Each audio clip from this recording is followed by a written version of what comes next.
בסך הכל האימונים נמשכו כחודש וחצי, היו מאוד מאוד עמוקים. אנחנו בעצם עוברים אימונים עם שייטת 13, יוצאים לים, עושים החפות על חוף הים, מבצעים תרגולות תנועה, מבצעים מודלים, מבצעים ירי באמצעים.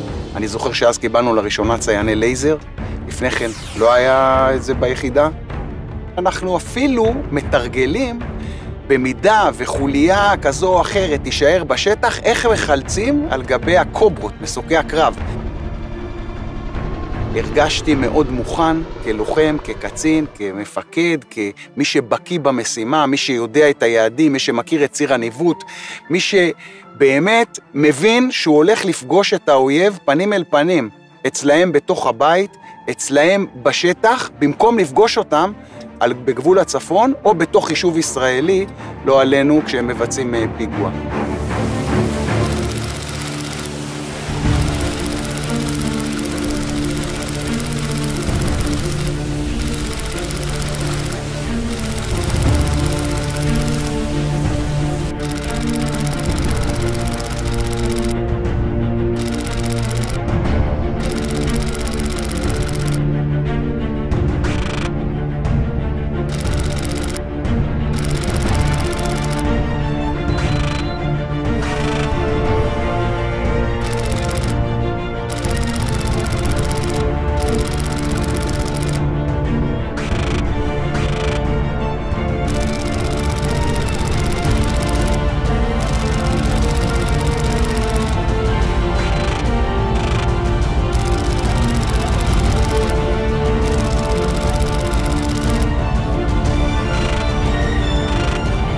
והכוח הזה, תפקידו היה ללכת לבית ביטחון, למנוע מכיתת כוננות לצאת מבית הביטחון, ולחסום את הציר שעובר בין כל הכוחות לכוח של אמיר מיטל, שהיה נמוך יותר. אנחנו היינו צריכים למנוע מעבר של תיק בורות. כוח שלנו, של גדוד 13, בפיקודו של ברק דקל, נע אחרי הכוח של אמיר מיטל, שנע קדימה לכיוון המערות. מגיעים לנקודת הפיצול, אמיר עוצר, נותן לנו תפיחה על השכם. אני באופן אישי זוכר שהוא אמר לי בהצלחה. אני צריך לנוע באיזשהו שדה, וצריך להגיע אל מול הבית, שאני צריך לשכב מולו, להתקדם אליו, להגיע בהיחווה, ולסחול, להגיע בערך 40-50 מטר, יש שם איזה טרסה, לשכב עליה, אל מול פני הבית והכביש, ולשכב. למעשה, אם הכל הולך בסדר, אנחנו לא יורים כדור אחד, אף אחד לא יודע שהיינו, אנחנו מתקפלים וחוזרים. אנחנו שומעים ירי מהכוח של הסיירת, אנחנו מבינים שהם נתקלו לפני הזמן. אתה מבין שהתחילה המלחמה, אתה רואה רנטים מתפוצצים, אתה מבין שזהו נלחמים, נתקלו, הכוח נתקל, ואתה מבין כמפקד כבר שאתה הופך הכל לרואה, שאין התגנבות ואין בטיח. אתה צריך להזדרז. אז אני עולה על הציר ומתחיל לרוץ יחד עם החבר'ה שלי, אני שומע רכב מניע ליד הבית. ברק אומר לפתח טילה או ראשון, אנחנו מחכים ממש לרכב, טווח של 40 ומשהו מטר, הם יוצאים מולנו עם הרכב, ברק שם לנו את הציין על הרכב, אנחנו נותנים מכת אש, טיל לתוך הרכב. בינתיים אני שומע ירי מטורף מהאזור המערות של הכוח של אמיר מיטל, ירי שלא צריך להיות, כי כל שיטת הפעולה שהייתה צריכה להיות, שמוציאים עם כלבים, עם חומרי נפץ וגז, מתוך המערות את המחבלים, ויורים בהם באש מדויקת. זאת אומרת, לא צרורות, לא נונטטים ולא פיצוצים, אבל זה מה שאני שומע משם. ואני שומע גם שבמכשיר קשר, מאחר ויש לי אוזנייה, אני שומע שקוראים לאמיר ואמיר לא עונה, וזה לא סביר בכלל. זה לא דברים שקורים אצל אמיר. אנחנו מבצעים מכת אש נוספת, כולל ירי טיל לתוך הבית, וברק אומר לנו, אנחנו במקום להתפנות לכיוון הנסיגה, אנחנו יורדים לחלץ את הכוח של אמיר. הדבר שהכי מטריד אותי, זה שיהיה דו צדדי. אין לי מושג איפה החיילים פרוסים למטה, נמצאים מה הם עושים, אנחנו בלילה, כל אחד עם הלחצים שלו, אנחנו בקרב, ויש שם בולדרים וצמחייה עמוסה, סבך, ולכן אני מנחה את החיילים לא לירות. צריך להבין שאנחנו הולכים, כדור בקנה, נצרה פתוחה, אצבע על ההדק, זה לא... ועדיין, אני סומך על אנשים שזה מה שהולך להיות, ומתרומם לרדת מהטרסה, אני רואה דמות למטה. ברגיל, הייתי מרים את הנשק, יורה 2 כדורים, דמות זזה, לא זזה, לא תזוז. אבל אין לי מושג מי זה. אז אני יורד ככה שאני מתגלץ' על התחת, זה איזה 8 מטר של קורקר תלול, אני מתגלץ' עם התחת, עם הנשק, מוכוון קדימה לכל מקרה שלא יקרה, ואני מוצא למטה חבית, ואני מבין באיזה לחץ אני נמצא. זה לא שגרה. אנחנו יורדים לוואדי מאוד עמוק, תחת אש, כדורים שורקים לנו מעל הראש, ככנראה מזהם תנועה שלנו על גב ההר, אנחנו במדרון, ואדי מאוד עמוק, מספר 100 מטרים. אנחנו הולכים וחוברים לכוח של אמיר. אני מגיע לציר, אני רץ, אני רואה גופה שאני יורד אליה, ולצערי אני רואה את אמיר מיטל שוכב הרוג.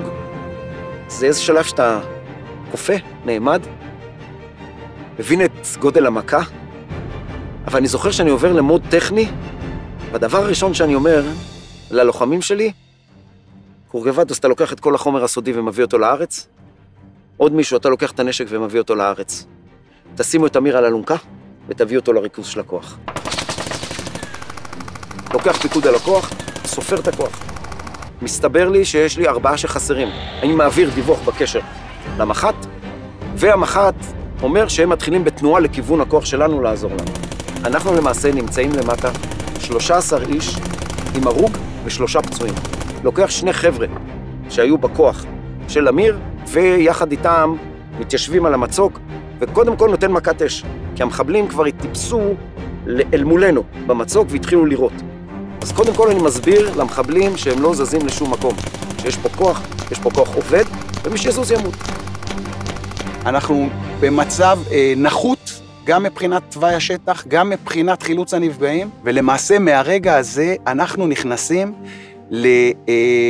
לחילוץ. אני מנחה קודם כל את גיא, שהוא מפקד שמוביל אותם למעלה, כי אני מזהה שהבעיה שלי היא דווקא מאחורה, לחפות אל מול המחבלים. ואני נותן את הפיקוד לגיא בהובלה למעלה.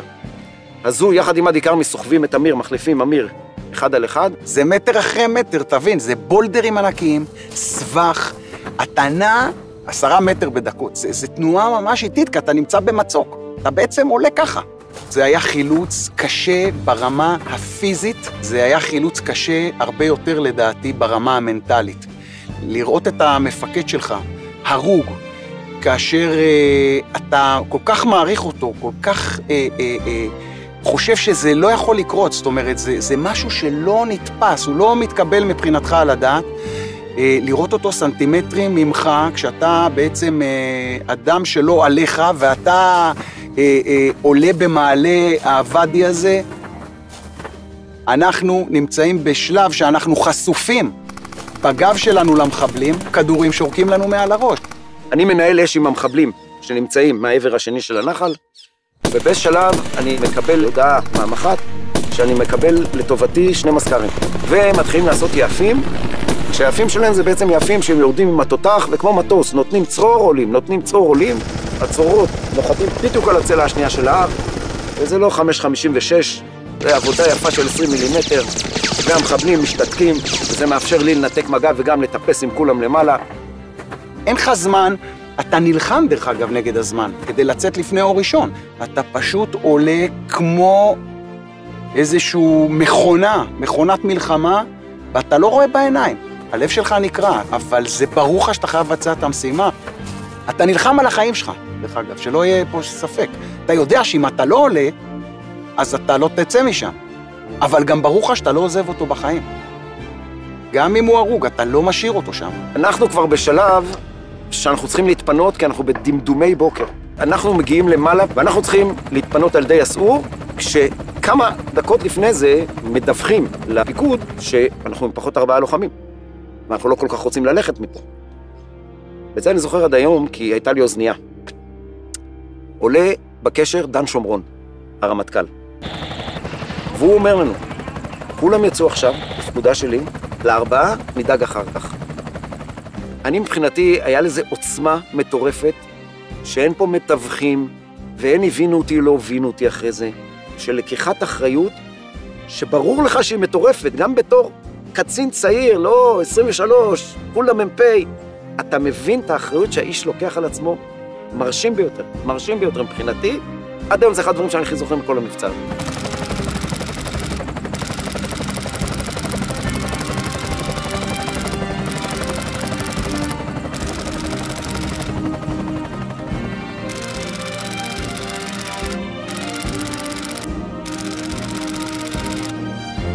הכוח של גדוד 13 גם ביצע את המשימה במלואה, פגע במחבלים, וסיים את המשימה שלו בבית הביטחון, וגם יורד לכוח של המערות, ובעצם הוא זה שמוביל את החילוץ.